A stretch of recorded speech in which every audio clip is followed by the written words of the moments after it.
Halo, kembali lagi bersama saya Sarono. Di video sebelumnya kita sudah membahas bentuk sederhana pada Adobe Illustrator. Kali ini kita akan lanjutkan pembahasan mengenai transformasi objek, smart guide, dan rulers. Yuk kita simak videonya. Baik, transformasi objek. Oke, sebelum kita transformasi objek, sebaiknya kita save dulu atau pastikan smart guide itu aktif ya. Pilih view lalu smart guide ya. Oke, kita buat dokumen baru dulu ya, seperti biasa ya untuk latihan. Gunakan A4 lagi, landscape, lalu klik tombol create ya. Satuan ukuran nggak terlalu penting ya di sini. Oke, misalkan saya buat objek kotak di sini. Nah, kebetulan di sini smart guide-nya sudah aktif ya. Ya, sudah aktif. Ditandai dengan ya, kita arahkan ke titik, ke center. Di sini akan muncul tooltips. Ya, di situ muncul intersect, muncul path, dan seterusnya. Itu smart guide yang dalam kondisi aktif. Ya, jadi pastikan smart guide aktif. Kalau kondisi smart guide tidak aktif, kondisinya seperti ini. Ya, jadi bisa on off ya. Jadi kalau saran saya pada saat kita mengedit smart guide, pastikan dalam keadaan terpilih ya. Pilih view lalu pilih smart guide atau shortcutnya Ctrl U. Seperti itu.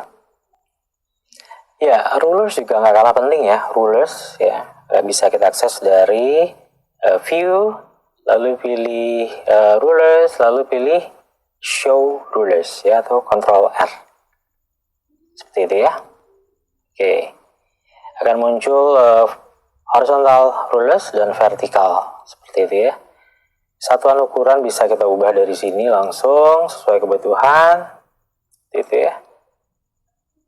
Oke, lalu kita bisa munculkan guides di sini. Di sini ada rulers dan guides ya, kita tarik seperti itu. Oke, kita bisa geser posisinya. Perhatikan di situ ada nilai yang berubah di properties ya. Ini fitur baru juga ya di sisi.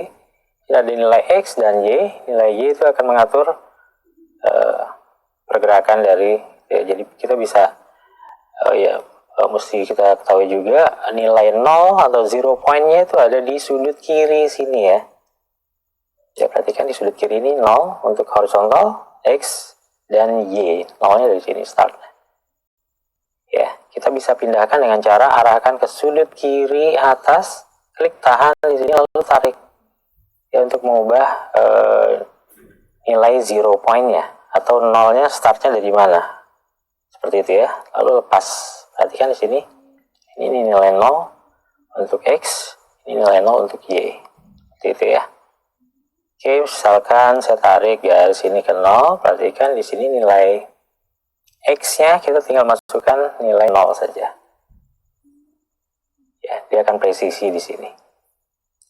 Misalkan mau buat garis panduan selebar 10 cm, tarik lagi garis bantu, letak di mana saja, lalu masukkan nilai di sini. Ya, perhatikan di sini masukkan nilai 10 cm. Dia akan tepat berada di sini. Kita select ini, perhatikan nilai Y-nya 0. Kita mau buat selebar 5 cm katakanlah dari sini. Masukkan nilai 5 di sini. Ya, ini akan presisi ya di sini ya. Setelah itu, untuk pastikan ini tidak akan terpilih, tidak akan bergerak, klik kanan lalu pilih lock guides ya untuk menguncinya agar aman posisinya. Seperti itu ya. Ya, kita tidak akan bisa memilih lagi. Untuk membuka juga klik kanan lagi di sini. Lalu pilih unlock guides. Seperti itu ya. Oke, baik. Kita lanjut.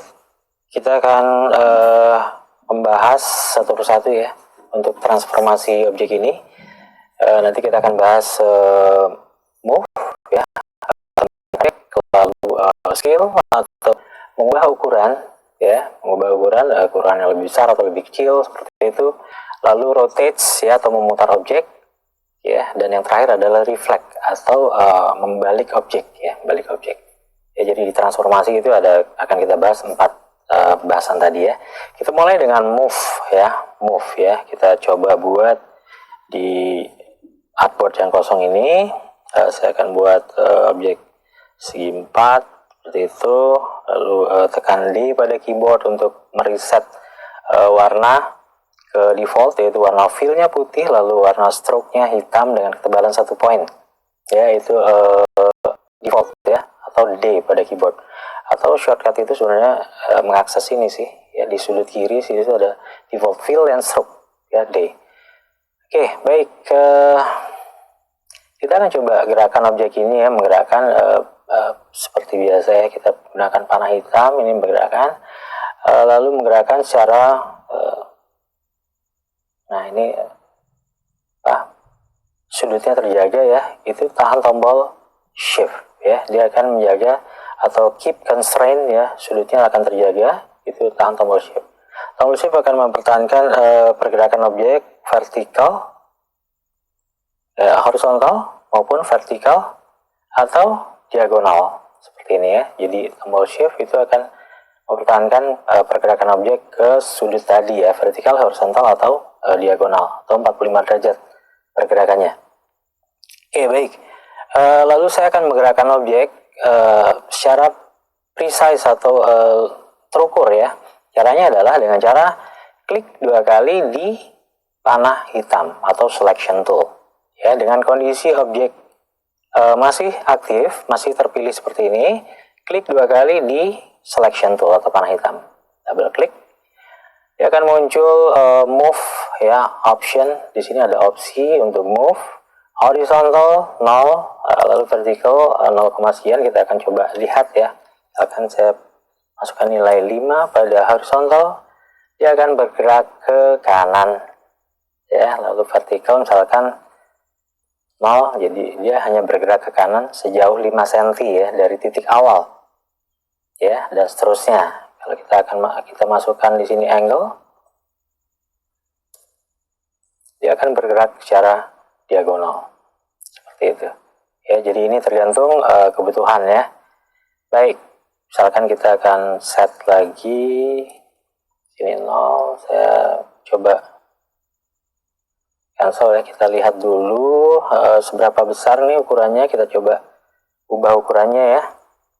Ini ada nilai width dan height di properties, kita ubah ke 5 cm saja supaya lebih ya. Kita bulatkan nilainya, kita coba gerakkan objek ini. Caranya klik 2 kali di selection tool seperti itu. Misalkan saya gerakkan ke kanan 5 cm, lalu vertikalnya 0, dia pasti akan bergerak ke kanan lalu berhimpitan dengan objek awal jika kita klik tombol copy. Kalau kita klik OK, dia hanya bergerak seperti itu. Saya undo, Ctrl Z atau edit, undo scale seperti itu, undo move, double klik seperti itu 5 cm, di sini 0. Kalau klik OK hanya bergerak, kalau klik copy dia akan mengcopy objek seperti itu. Lalu jika kita ingin mengcopy dengan nilai transformasi yang sama atau nilai pergerakan yang sama tadi, kita gerakan ke kanan 5 cm, kita copy lagi dengan nilai yang sama, pilih objek lalu pilih transform again ya, atau Ctrl D ya. Jadi shortcutnya apa? Ctrl D. Jika saya Ctrl D terus dia akan mengcopy seperti itu. Oke, ini contoh lagi ya. Saya akan coba saya select semua, lalu saya akan copy ke bawah ya. Klik kali di sini, berarti kita masukkan nilai 0 pada horizontal lalu 5 cm pada vertikal. Oke, perhatikan di sini saya klik preview. Oke, kalau nilai positif dia akan ke bawah. Kalau saya masukkan nilai minus ini negatif, perhatikan dia akan ke atas objek. Seperti itu ya. Yang penting pemahaman itu dulu. Ya, seperti itu. Setelah itu saya klik copy. Lalu pilih objek, transform again. Jika kamu ingin mengcopy dengan jarak yang sama. ya, Ctrl D. Perhatikan kalau saya tekan Ctrl D, terus dia akan mengcopy dengan jarak yang sama. Menarik bukan? Oke, baik. Kali ini saya akan coba jelaskan mengcopy objek tadi secara terukur. Kalau kita ingin mengcopy secara bebas, ya, secara bebas gunakan tombol Alt, ya, untuk mengcopy. Saya ulang, ya. Tahan tombol Alt, ya, atau Option pada Mac, lalu arahkan ke objek, ya, dimanapun, ya. Karena ini ada filenya, bisa diarahkan dimanapun, ya. Kecuali kalau, nah ini penting juga, saya bahas sedikit. Kalau kondisinya seperti ini, none, ya, kamu nggak bisa seleksi objek di sini, nggak bisa geser objeknya, seperti itu, ya. Jadi harus diarahkan ke outline-nya, atau di objeknya. Ya, itu kenapa tadi saya suruh tekan tombol D pada keyboard supaya kita bisa arahkan ke manapun, ya. Ini untuk mengcopy Alt drag, ya, Alt drag itu mengcopy secara bebas. Jadi kalau mau mengcopy ke kanan dan keep constraint, Alt geser, lalu tambahkan tombol Shift. Jadi 2 tombol sekaligus, ya. Oke, object transform again, Ctrl D. Select, Alt, geser, mengcopy, lalu Ctrl D.